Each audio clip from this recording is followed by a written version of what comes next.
اعوذ باللہ من الشیطان الرجیم بسم اللہ الرحمن الرحیم ومثل الذین کفروا کمثل الذی ینعق بما لا یسمع الا دعاء ونداء صم بکم عمی فہم لا یعقلون یا ایہا الذین آمنوا کلوا من طیبات ما رزقناکم واشکروا للہ ان کنتم ایاہ تعبدون انما حرم علیکم المیتۃ والدم ولحم الخنزیر وما أهل به لغیر اللہ فمن اضطر غیر باغ ولا عاد فلا اثم علیہ ان اللہ غفور رحیم صدق اللہ العظیم۔ ان کافروں کی تمثیل ایسی ہے جیسے کوئی شخص ایسی چیزوں کو پکارے جو پکار اور آواز کے سوا کچھ نہ سنتی سمجھتی ہوں۔ یہ بہرے گونگے اندھے ہیں، یہ نہیں سمجھ سکتے۔ اے ایمان والو، جو پاکیزہ چیزیں ہم نے تم کو بخشی ہیں ان کو کھاؤ اور اللہ ہی کے شکر گزار بنو اگر تم صرف اس کی بندگی کرنے والے ہو۔ اس نے تو بس تمہارے لیے مردار خون، سور کا گوشت اور غیر اللہ کے نام کے ذبیحہ کو حرام ٹھہرایا ہے۔ اس پر بھی جو مجبور ہو جائے اور وہ خواہش مند اور حد سے آگے بڑھنے والا نہ ہو تو اس کے لیے کوئی گناہ نہیں۔ اللہ بخشنے والا اور رحم کرنے والا ہے۔ پروگرام الکلام میں آپ تمام دیکھنے والوں کو خوش آمدید۔ آج ہم نے سورۃ البقرہ کی آیت نمبر 171، 172 اور 173 کی تلاوت اور ترجمہ پڑھنے کا، پیش کرنے کا شرف حاصل کیا ہے۔ آپ جانتے ہیں کہ کل ہم نے حلال طیب کے حوالے سے بات کی تھی اور حرام کے حوالے سے بھی کچھ نکات آپ کے سامنے رکھے تھے۔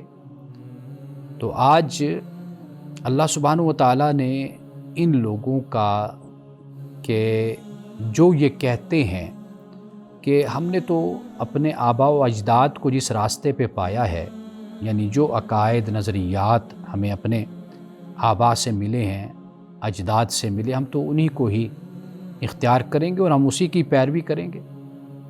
اللہ پاک نے فرمایا تو کیا ان کے جو آباء ہیں، خواہ وہ عقل نہ استعمال کرتے ہوں یا وہ راہ ہدایت پر نہ ہوں، تو کیا پھر بھی یہ انہی کی پیروی کریں گے؟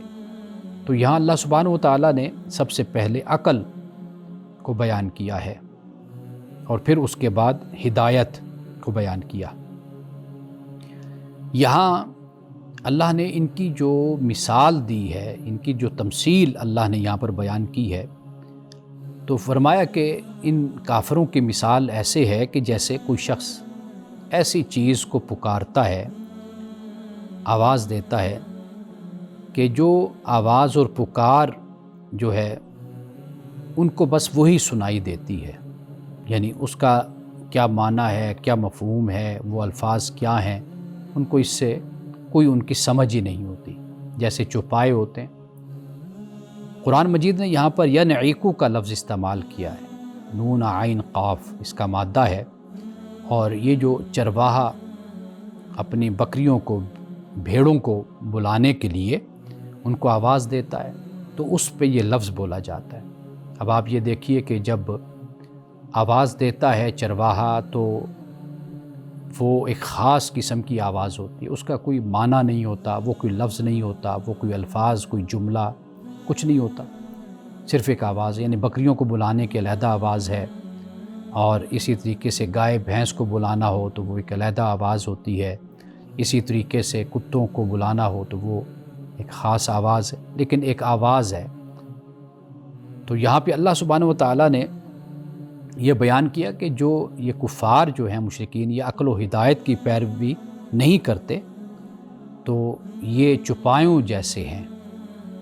اسی طرح اللہ سبحانہ و تعالیٰ نے سورۃ الاعراف میں بھی فرمایا کہ لہم قلوب لا یفقہون بہا ولہم اعین لا یبصرون بہا ولہم آذان لا یسمعون بہا اولئک کالانعام بل ہم اضل اولئک هم الغافلون۔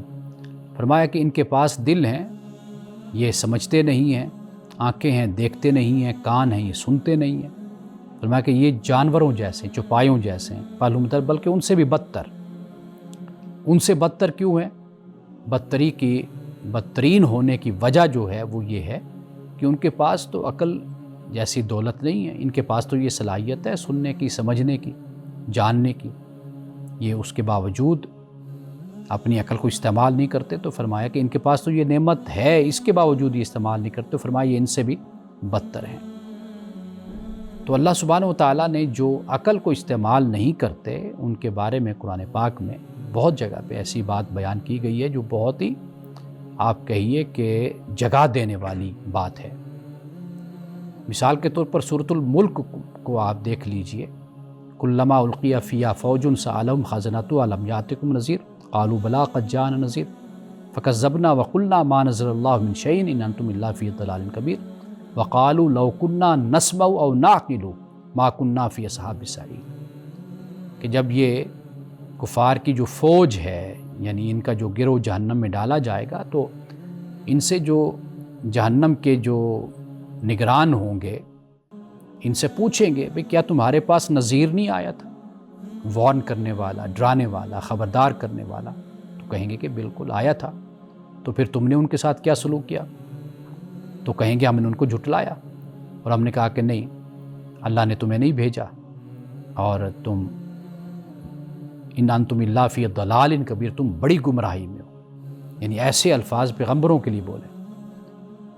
اب اس موقع پر کہ جب یہ جہنم میں ڈالے جائیں گے، یہ کیا کہیں گے؟ لو کنا نسمع، کاش ہم سنتے، او نعقل، ہم سمجھتے، ما کنا فی اصحاب السعیر، تو ہم جہنمیوں میں نہ ہوتے۔ اب یہاں پر دیکھ لیجئے کہ سننا اور سمجھنا،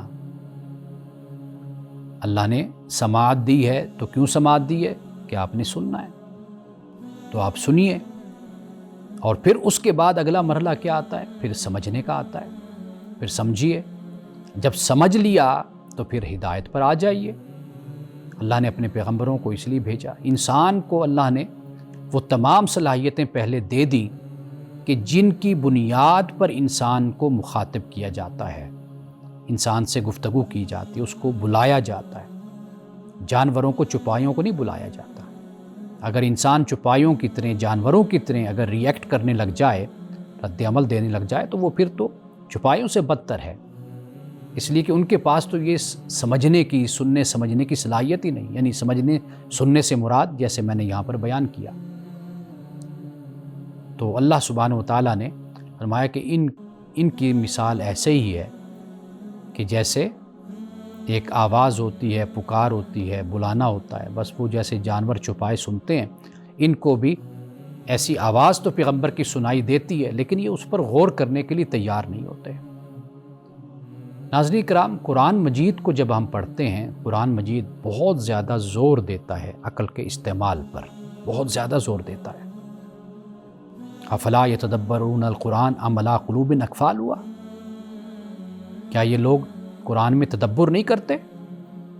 کیا ان کے دلوں پر تالے پڑ گئے ہیں، تالے لگ گئے ان کے دلوں پر؟ یہ کیوں نہیں سوچتے، کیوں نہیں سمجھتے؟ ان کے اندر حق کو پانے کے جذبات اور احساسات پیدا کیوں نہیں ہوتے؟ کیا ان کے دلوں پر تالے لگ گئے؟ اب یہ دیکھیے، یہ انداز ہے جو قرآن اختیار کرتا ہے ہمیں جگانے کے لیے، ہمیں بتانے کے لیے۔ اور یہاں پہ ایک اہم بات بیان کرتا چلوں کہ قرآن مجید نے عقل کا لفظ نہیں استعمال کیا، یعنی عین قاف لام، یہ کیا ہے؟ یہ اسم ہے اور جامد ہے۔ قرآن مجید میں عقل کہ جو مشتقات ہیں یعنی جو افعال ہیں ان کو استعمال کیا ہے۔ اسی بات پہ میں مزید روشنی ڈالنا چاہتا ہوں، لیکن ایک وقفے کے بعد۔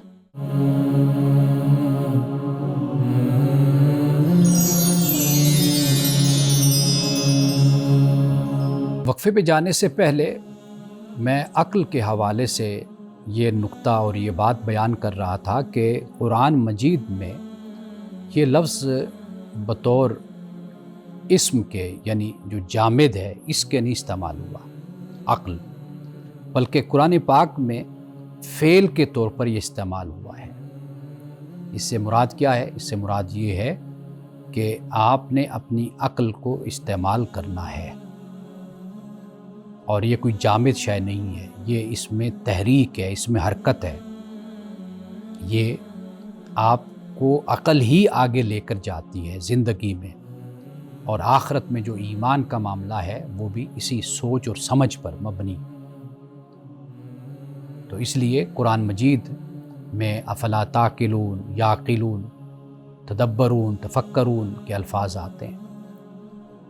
آپ اس بات پہ حیران نہیں ہوتے؟ آپ کو پریشانی نہیں ہوتی؟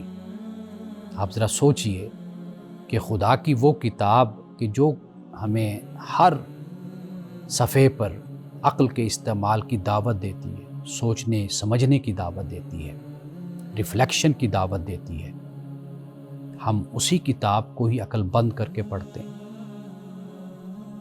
ہم نے اسی کتاب کو ہی یہ خیال کر لیا کہ بس یہ اتنی مرتبہ تلاوت کریں گے تو ہمیں اتنا ثواب مل جائے گا، ہمیں اتنا اجر مل جائے گا، ہمارے نامہ اعمال میں لکھ دیا جائے گا کہ ہم نے اتنے قرآن پڑھے۔ کیا ہم نے کبھی اس بات پہ نہیں سوچا کہ خدا نے یہ کتاب اتاری ہے کہ ہم اس کو پڑھیں، اس کو سمجھیں، سوچیں جو اللہ نے اس کتاب میں بیان کیا ہے؟ قرآن مجید جو عقل کو استعمال کرنے والے ہیں قرآن ان کی تعریف کرتا ہے، جو عقل کو استعمال نہیں کرتے قرآن ان کی مذمت کرتا ہے۔ کفار مشرکین بت پرستی کرتے تھے، شرک کرتے تھے، یہ سب کچھ یہ کس بات پر مبنی تھی؟ بات ان کا یہ رویہ، ان کا یہ عمل وہ اسی پر مبنی تھی کہ وہ انہوں نے کہا کہ ما الفینا علیہ آباءنا، کہ ہم نے اپنے بڑوں کو اسی راستے پر پایا تھا تو لہٰذا ہم ان کی پیروی کرتے، اسی راستے کو ہم اس لیے اختیار کرتے کہ ہمارے بڑے اسی راستے پر چل رہے تھے، تو لہٰذا کفار مشرکین کی مذمت کی گئی کہ وہ عقل کو استعمال نہیں کر رہے، سوچ نہیں رہے، سمجھ نہیں رہے۔ قرآن مجید میں دو لفظ ہم دیکھتے ہیں، ایک تو ذکر کا لفظ ہے اور ایک تدبر کا لفظ آتا ہے، اور یہ دونوں جو لفظ ہیں یہ ذہنی عمل کے لیے قرآن مجید میں بار بار آئے ہیں۔ یعنی ذکر کا مطلب اگر ہم کریں تو اس کا ہم ترجمہ کر سکتے ہیں کہ یاد رکھنا، یاد کرنا۔ تذکیر کا لفظ بھی ہم اسی معنی میں استعمال کرتے ہیں۔ فالانتا قرآن پاک نے رسول اللہ صلی اللہ علیہ وسلم کو مذکر کہا کہ آپ کیا ہیں؟ آپ مذکر ہیں، یعنی نصیحت کرنے والے، یاد کرانے والے ہیں آپ۔ اور جب تدبر کی بات ہوتی ہے تو قرآن اصل میں یہ چاہتا ہے کہ انسان نشانیوں کے ذریعے سے نتائج اخذ کرے، نشانیوں سے نتائج نکالے، حقیقت تک پہنچنے کی کوشش کرے۔ یہ تدبر سے ہوتا ہے۔ اللہ تعالیٰ نے آسمان کو پیدا کیا، زمین کو بنایا، چرند پرند ہیں، جانور ہیں جو پائے ہیں، سمندر ہیں، پہاڑ ہیں، دریا ہیں، باغات ہیں، پھل ہیں، پھول ہیں۔ ذرا ان چیزوں پر قرآن کہتا ہے غور کر کے تو دیکھو یہ کیا ہے؟ یہ تدبر ہے۔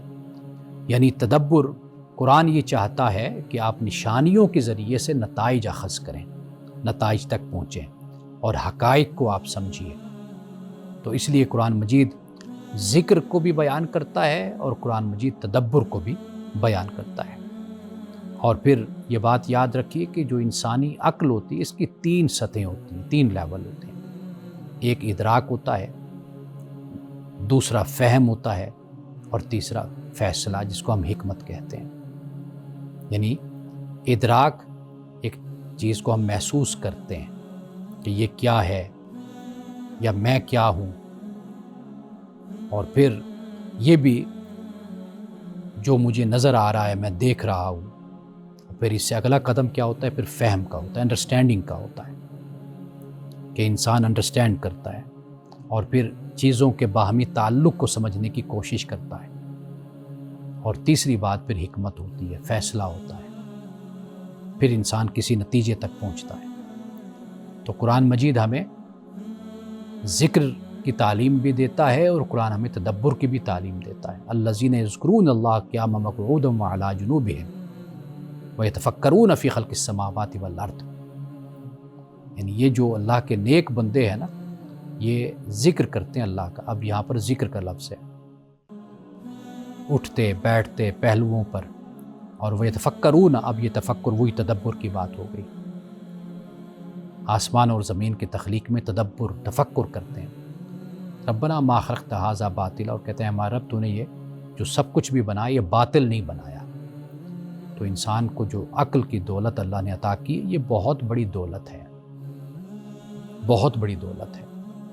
لیکن ہمارا جو رویہ ہے، ہمارا جو حال ہے، ہماری جو حالت ہے، وہ اس کے بالکل برعکس ہے۔ اب یہی اللہ نے عقل دی ہے، علم میں بھی یہی استعمال ہونی ہے، ایمان اور عقیدے میں بھی یہی استعمال ہونی ہے، سائنس ٹیکنالوجی میں بھی یہی استعمال ہونی ہے، فلسفہ میں بھی اسی نے کام آنا ہے۔ یہی عقل ہے جو سوچنے سمجھنے کی صلاحیت بھی ہے۔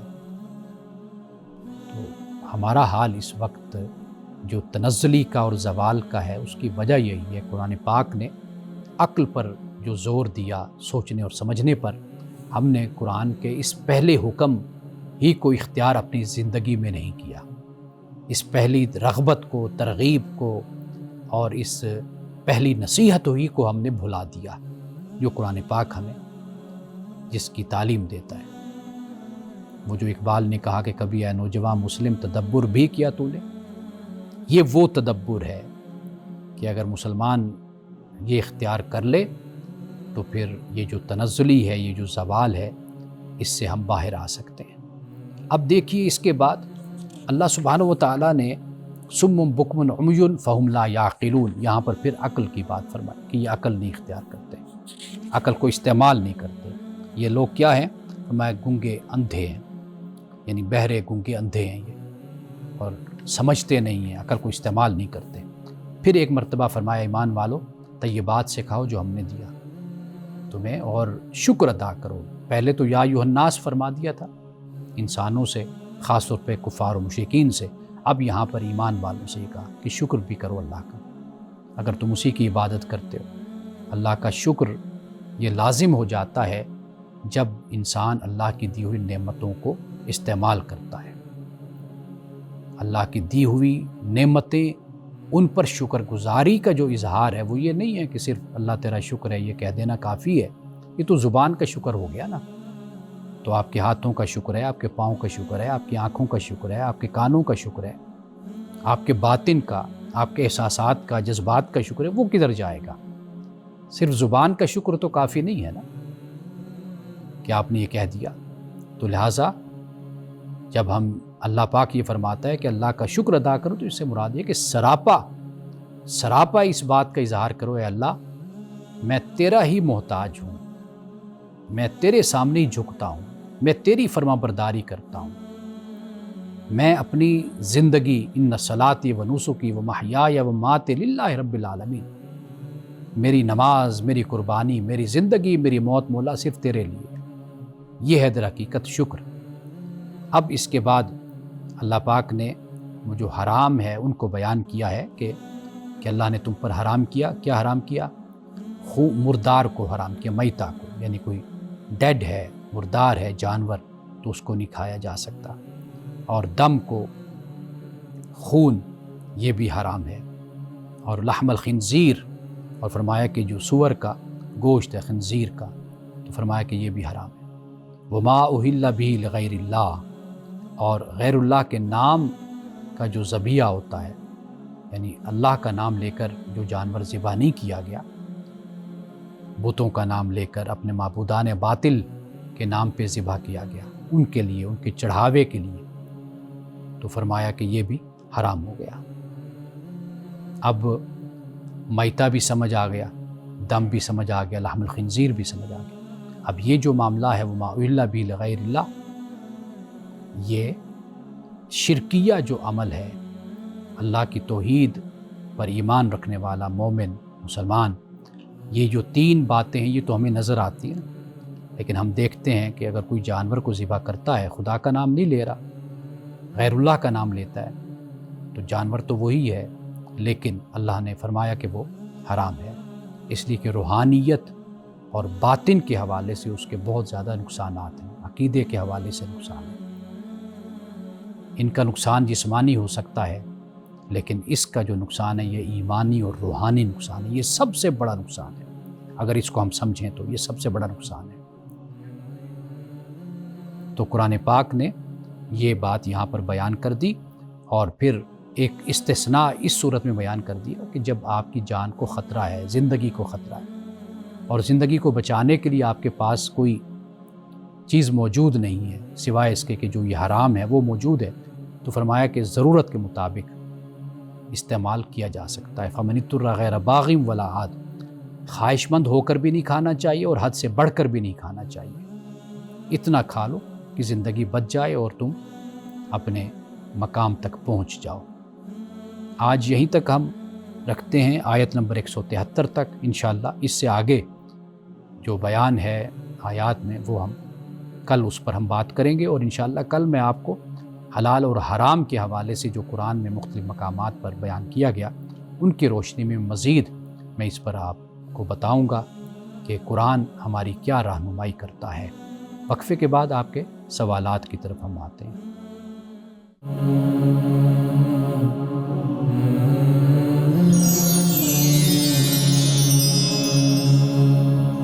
ایک سوال جو بہت مختصر سا ہے، میں اس کا جواب دیتا چلوں، پھر ایک یہ سوال میرے پاس ہے، کافی لمبا سوال ہے، ایک بہن نے بھیجا ہے۔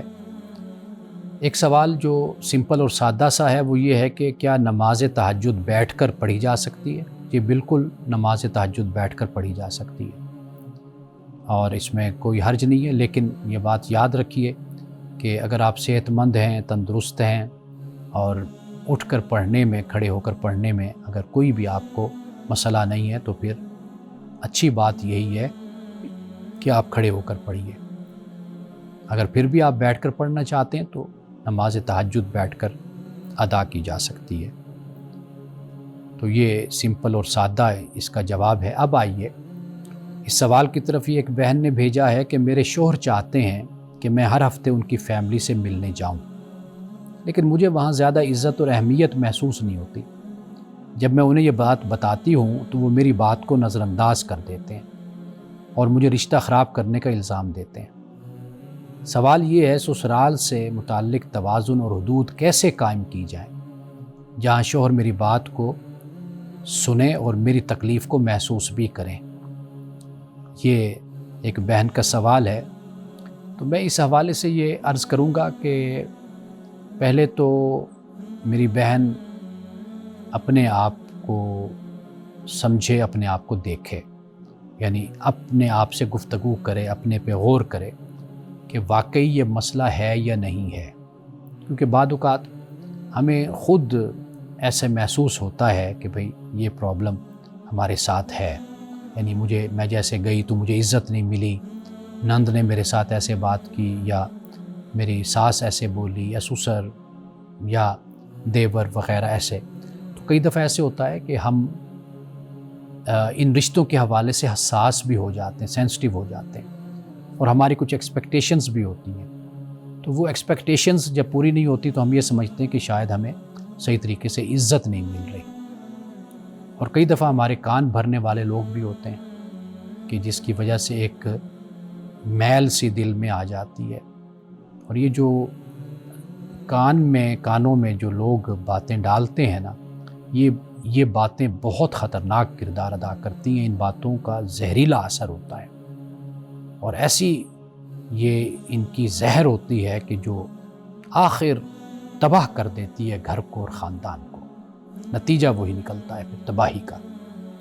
تو آئیے، یہ تو ایک بات میں نے ویسے آپ کے سامنے رکھی، میری اس بات کو آپ یعنی مائنڈ نہ کیجئے گا، میں صرف اس لیے بتا رہا ہوں کہ سب سے پہلے تو آپ اس پہ ضرور غور کیجئے کہ کئی دفعہ ایسے ہوتا ہے کہ ہم خود محسوس ایسا کر رہے ہوتے ہیں، نفسیاتی حوالے سے کہہ لیجئے دوسری طرف سے ایسا نہیں ہوتا، دوسرے معمول کے مطابق رویہ اختیار کرتے ہیں اور معمول کے مطابق ہی وہ بات کر رہے ہوتے ہیں، گفتگو کر رہے ہوتے ہیں۔ کئی دفعہ ہم زیادہ محبت چاہ رہے ہوتے ہیں، زیادہ عزت مانگ رہے ہوتے ہیں، تو وہ ہمارے اس پیمانے پر اور ہمارے ان توقعات پر جب پورا کوئی نہیں اترتا تو پھر ہمیں یہ پریشانی ہوتی ہے۔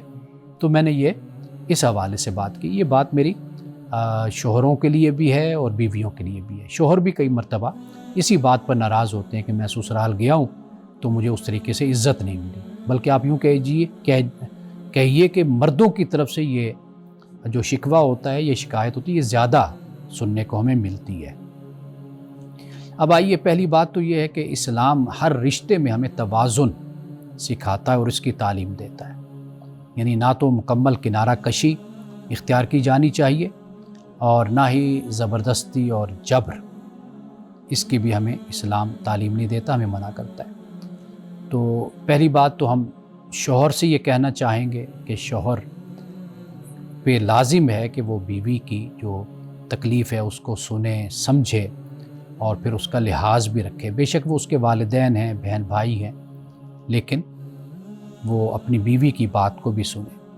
اور جب انسان کو مسلسل اگنور کیا جاتا ہے نا، یا اگنور کیا جائے، تو پھر ایک ریزنٹمنٹ جس کو کہا جاتا ہے، انگزائٹی جس کو کہا جاتا ہے، یہ چیز پھر ڈیفینسونیس جس کو کہا جاتا ہے، یہ پھر پیدا ہونا شروع ہو جاتی ہے اور پھر گھر کو ڈسٹرب کرتی ہے۔ اگر بیوی ڈسٹرب ہے، بچوں کی ماں ڈسٹرب ہے، تو وہ پھر پورا گھر جو ہے وہ ڈسٹرب ہو جاتا ہے۔ تو پہلی بات تو یہ ہے کہ اس کا یہ نفسیاتی حل ہے کہ اس پر غور کیا جانا چاہیے۔ اب آئیے آگے اس سوال کے جواب کی طرف ہم بڑھتے ہیں۔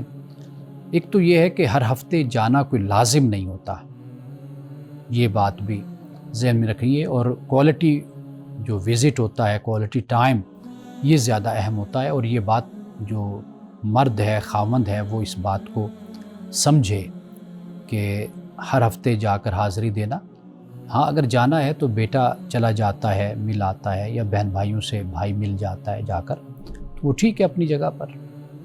اگر اس طرح کی بدمزگی پیدا ہوتی ہے تو پھر بہترین طریقہ یہ ہوتا ہے کہ بیوی کو غلام نہ بنایا جائے، اپنا لونڈی نہ بنایا جائے۔ وہ کوئی ملازمہ نہیں ہے، خادمہ نہیں ہے، اس کا ایک حق ہے، اس کی شخصیت ہے، اس کے حقوق ہیں، اس کے جذبات اور احساسات کا خیال رکھا جائے۔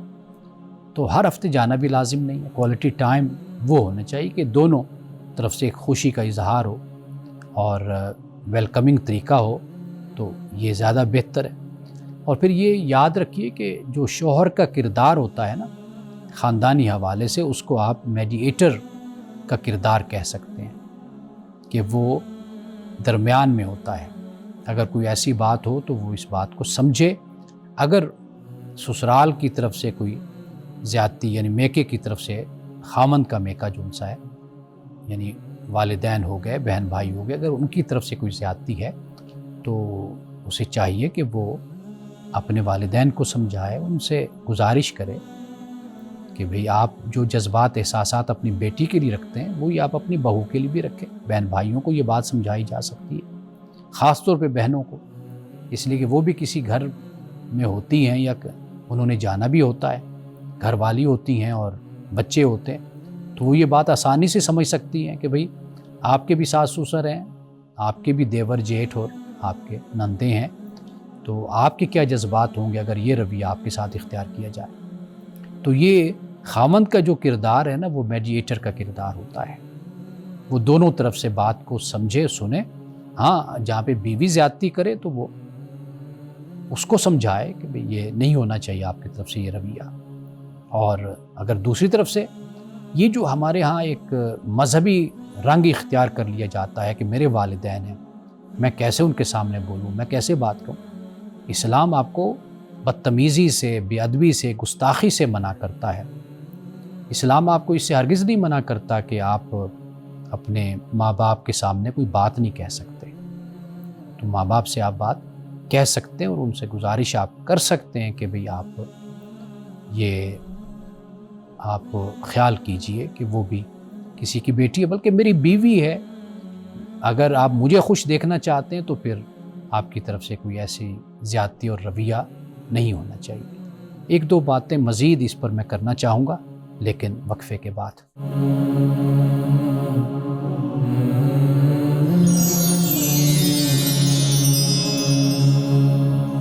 وقفے پہ جانے سے پہلے ایک سوال بہن کا وہ میں نے پڑھا تھا آپ کے سامنے، کہ وہ کہتی ہیں کہ بھئی شوہر یہ چاہتے کہ ہر ہفتے میں ان کے میکے جاؤں، یعنی اپنے سسرال جاؤں اور وہاں پر وقت گزاروں، لیکن وہاں پر جو عزت اور جو ایک احترام محبت ہوتی ہے وہ مجھے نہیں ملتی۔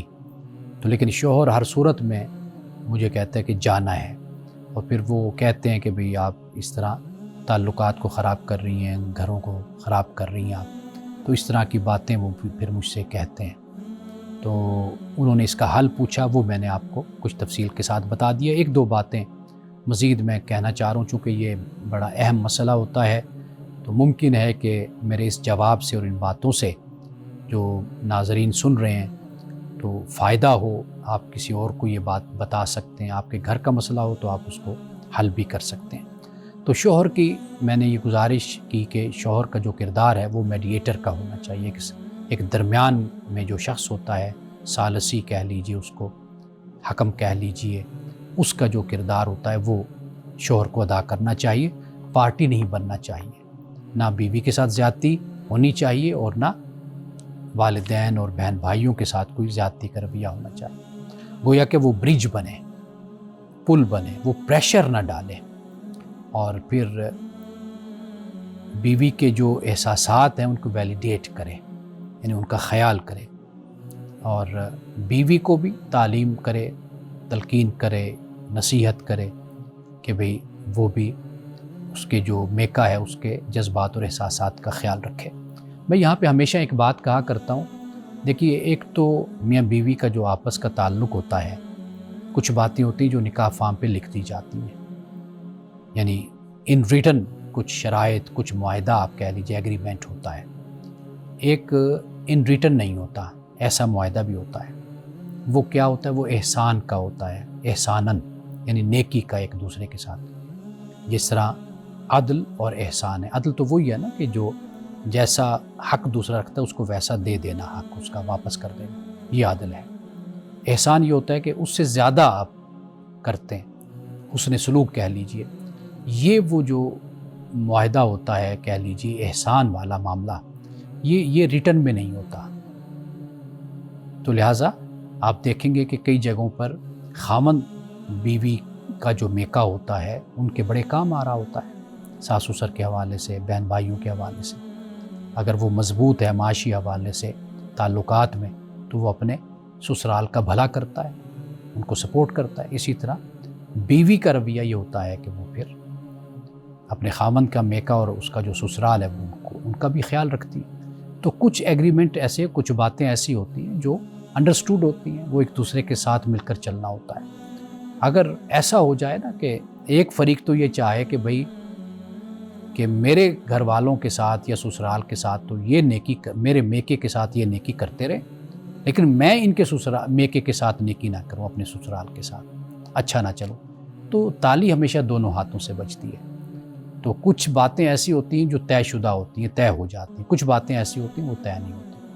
اس کی بنیاد رشتے ہوتے ہیں، انسانیت ہوتی ہے، تعلق ہوتا ہے، ہمدردی ہوتی ہے، انسان کا کردار ہوتا ہے، انسان کا اعلیٰ ظرفی ہوتی ہے، انسان کی عظمت ہوتی ہے، بڑائی ہوتی ہے، اس میں یہ چیزیں شامل ہو جاتی ہیں۔ تو لہٰذا اگر کہیں پر بھی اس طرح کی کوئی زیادتی کسی طرف سے بھی ہو رہی ہو، فریقین میں سے، کئی مرتبہ خامند کمزور ہوتا ہے، بیوی کا جو میکا ہے وہ مضبوط ہوتا ہے معاشی حوالے سے، سالے جو ہیں وہ سپورٹ کر رہے ہوتے ہیں اپنے بہنوئی کو، یہ بات سمجھنے کی کوشش کیجیے، تو اسی طریقے سے پھر گھر جو ہے وہ بہت اچھے طریقے سے چلتا ہے۔